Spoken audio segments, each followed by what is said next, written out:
Welcome back everyone to another Warzone 2 video on the channel. Today's going to be a little bit different of a video. We're going to be looking at some of the movement changes coming to Warzone 2 with Season 3, which is right around the corner. Right now, there's about 2 more days of Season 2 left, and if you guys have not been keeping up to date with Twitter and Call of Duty, you guys may not know that there's actually some really big movement changes as well as just overall quality of life changes coming to the game. So if you guys do learn something new in today's video, make sure you guys drop a like and subscribe, and also let me know what you guys think about the changes that I'm listing in today's video. Do you guys think the movement needs to be changed? Do you think it's fine? I'm actually very curious to know your guys' opinions. With that being said, let's go ahead and go straight into movement, guys. Now, the news has been going around. You guys may have seen on Twitter certain big content creators like Joe tweeting that, Warzone 2 is saved. And I'm gonna be honest, Joe probably wouldn't tweet anything about Warzone 2 if it wasn't something really big with movements. Now, we haven't got the patch notes yet. It's gonna be dropping very soon, but people are talking about slide canceling coming back, bunny hopping potentially coming back as well. Sliding, being able to shoot at the same time, is also something that we really need in the game. Because right now, sliding is very irrelevant. There is no purpose of actually sliding in the game, so that is actually one huge update that might come in the future, as well as reload canceling and perhaps even being able to jump and shoot and still have a quick ADS speed. Because you guys don't know, if you actually do try to jump and ADS, it's much slower than just ADSing while your feet are both planted on the ground. Now, when it comes to slide canceling in specific, I don't personally think that Warzone 2 needs slide canceling. I know a lot of you guys are not going to agree with this, and that's perfectly fine, but I don't think Warzone 2 needs slide canceling specifically just to succeed as a game. I feel like the beta version of Warzone 2, or when Modern Warfare 2 dropped, was really good. We had nice fast tactical sprints. We had bunny hopping that was honestly, in my opinion, more crispier than Modern Warfare 19 and Warzone 1. I mean, the bunny hops in the beta were just really nice. I feel like slide canceling technically was an exploit. However, I mean, they didn't fix it for a very long time. And basically, it's never been fixed even now in Warzone 1. So it would make sense to add it into Warzone 2 as well. But, just being more on the realistic side of things, in case slide canceling doesn't come back, I feel like it's a lot more likely for things like bunny hopping to actually be introduced back into the game, or even sliding while shooting instead of actually slide canceling. But either way, with the tweets that a lot of content creators have been saying, I really think that whatever they're adding is going to be a very good update and a very good step in the right direction to actually save Warzone 2 from the current state right now. I truly do believe that the developers will actually revert the changes when it comes to movement completely back to Warzone 1 if they want to. I mean, look how they actually changed the plate speed and being able to plate while running. They actually changed that. That was something that did not exist in Warzone 2. You basically could not run at all. And now you can sprint perfectly fine, just like in Warzone 1. So I think, them bringing back these movements is very likely. Now, slowing down on the movement side, we're going to look at some other things that have actually been confirmed, which is tempered and portable buy stations. Now, if you guys know, back in Warzone 1, these were actually some really game-changing quality of life updates. The portable buy station was really big, and it was a very positive change. It didn't affect the game in any negative way, in my opinion. Being able to actually have a portable buy station to buy UAVs, buy your teammates back. On Ashika Island right now, there are such a limited amount of buy stations. It's very hard to actually buy your teammates back in the end circles, so that's going to be a very good change. And sometimes there's literally no buy stations around the entirety of Ashika Castle, so you have to basically like fly out, I don't know, 300 meters just to buy your guns, which is kind of ridiculous. So being able to find those on the ground is very good. And if you guys remember, back in the same update around actually adding the portable buy stations, we also got loadout crates. If you guys don't remember that, basically you can open like an orange chest as you would normally, but it will give you your loadout guns or whatever is saved as your first loadout in your loadout slot.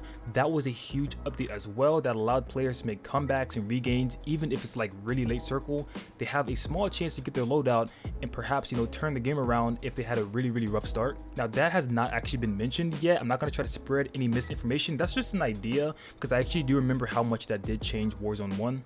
And there's also talk about perk packages coming into the game. I'm not exactly sure what that is. We already have perk packages right now. I'm guessing that means they're going to actually allow you to buy your perks in the buy stations, which if that's the case, that should be kind of interesting. But I feel like that could, maybe might affect the game in a bad way, only because if people are able to buy ghosts for like a really cheap price, that can be kind of catastrophic. But I'm not exactly sure how that works, so I'm not going to talk too much about that.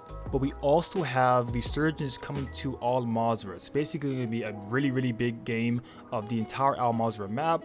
but resurgence, kind of like mini royale trios, but you can just keep coming back over and over again, which in my opinion is going to be really cool.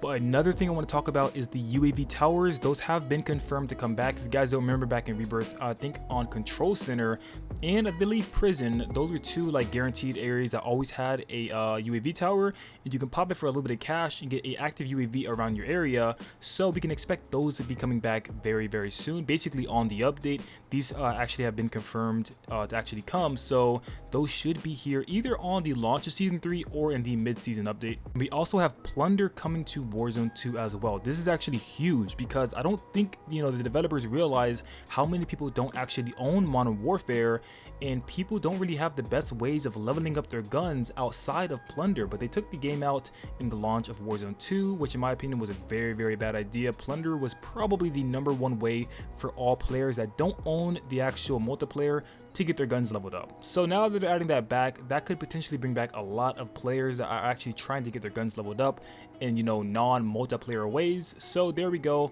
I feel like that's actually a really good change. But that's basically all there is for this. If you guys want to actually check out the teaser, I'll have a link in the description so you guys can check it out. Look at all the bits and details that I might have missed in today's video. Just to go on a small little rant, all the changes that are coming, they're not really changes. They're just basically Warzone 2 deciding to revert things back to how it was in Warzone 1. So it's more so of just a revert than it is actual changes. You know, Warzone 1, those were actual changes. Those are actual quality of life updates. Right now, I feel like Activision maybe just, you know, pushing the panic button because they know that the game is losing a lot of players. They don't have as much players as they did when, you know, the game launched.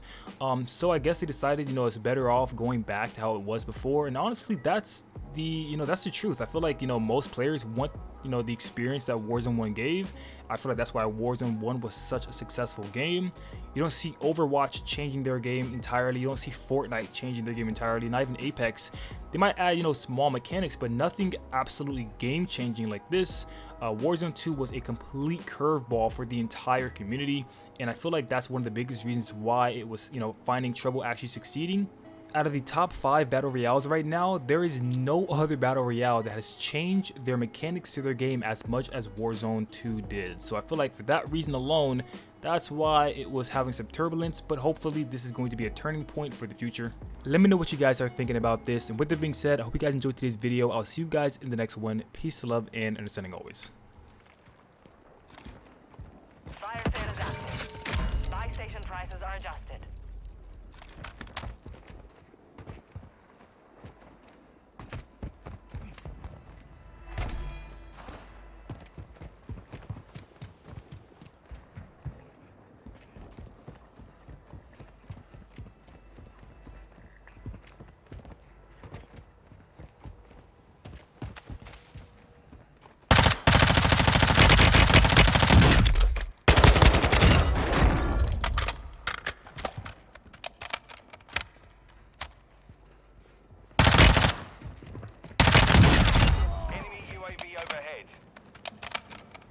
Enemy soldier incoming.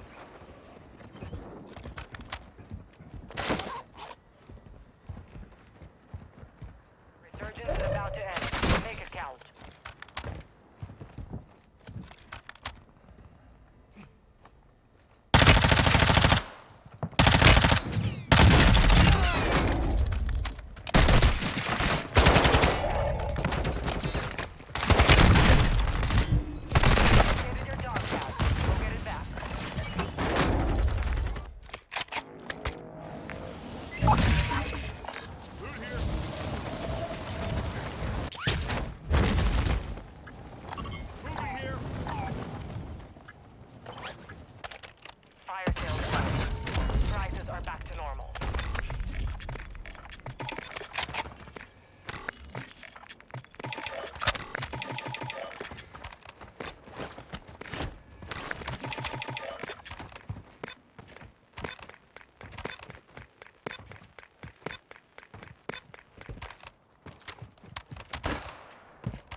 Hostile dropping into the area.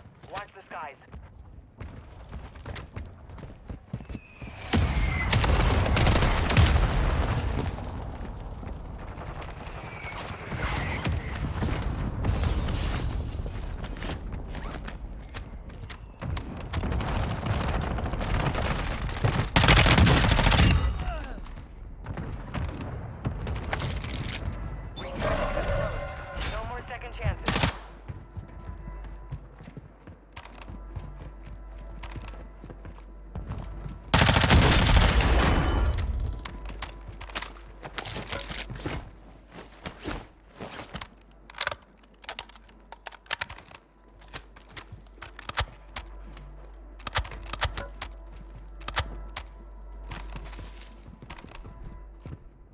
soldier incoming.